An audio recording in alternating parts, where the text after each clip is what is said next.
అసలు ఈ భారతదేశ చరిత్రలో అదే రకంగా ఏ ముఖ్యమంత్రి కూడా మేనిఫెస్టో పెట్టలేదు. ప్రతి సంవత్సరం నా అకౌంట్ లో 11,500 రూపాయలు పడతాయి. ఈ సంవత్సరం 16,000 చేశారు. మా అమ్మగారికి ఆసరా వచ్చేవాడిని దాన్ని డబల్ చేశారు. ఒకటనే కదండి ఇప్పుడు ఆయన పెట్టిన పథకాలన్నీ కూడా ఇదివరకు మహిళా మండలి ఎక్కడైనా అప్పు తెచ్చుకోవాలండి 1,00,000 రూపాయలు. ఇవాళ మహిళా మండలి 3,00,000 రూపాయలు పెట్టారండి సున్నా వడ్డీ. ఏదైనా మనకు అవసరం కలిగి బ్యాంక్ వెళ్ళి 3,00,000 రూపాయలు ఆడవాళ్ళకి ఎవరిస్తారండి 3,00,000 రూపాయలు 3,00,000 రూపాయలు పెట్టారు. అన్ని ఆచరణ సాధ్యమైనవి పెట్టారండి. అది పెళ్లి గాని మహిళా మండలి రద్దు గాని అమ్మఒడి 15,000 17,000 పెట్టాడు. 2,000 పెంచారు. అదండి చాలా సంతోషంగా ఉందండి. మాకు రైతులకి చాలా సంతోషంగా ఉందండి. 13,000 రూపాయలది 16,000 రూపాయలు పెంచారంటే మాకు 10 బస్తాల రూపాయలు ప్రతి సంవత్సరం మా అకౌంట్ లో పడినట్టుగా. తెలుగుదేశం మేనిఫెస్టోలో ఉచితాలు కనిపించినాయి, ఈ మేనిఫెస్టోలో కనిపించడం లేదు. ఆయన చాలా ఉచితాలు ఇస్తాడండి. 2014లో కూడా బోల్డ్ ఉచితాలు ఇచ్చాడండి. లాస్ట్ లో పశువు కుంకుమ ఇచ్చి పంపించాడండి. తర్వాత ఇప్పుడు జగన్మోహన్ రెడ్డి గారు పెట్టిన మొత్తం అన్ని కలిపితే 70,000 కోట్లు అవుతున్నాయి. ఇప్పుడు చంద్రబాబు నాయుడు గారు చెప్పినవి బస్సు గానీ అవి కానీ 1,40,000 కోట్లు అవుతున్నాయండి. మొత్తం లెక్క 70,000 కోట్ల రూపాయలు ఇస్తేనే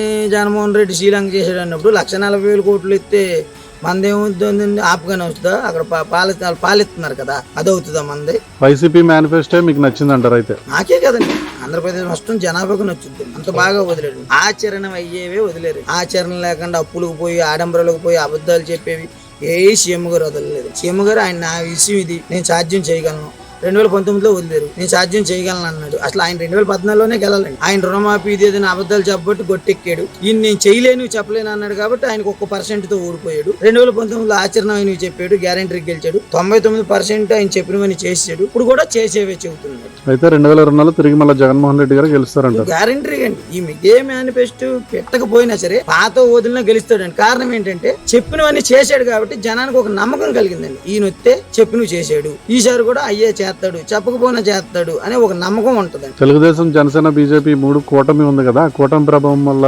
ఏమవుదంటారా?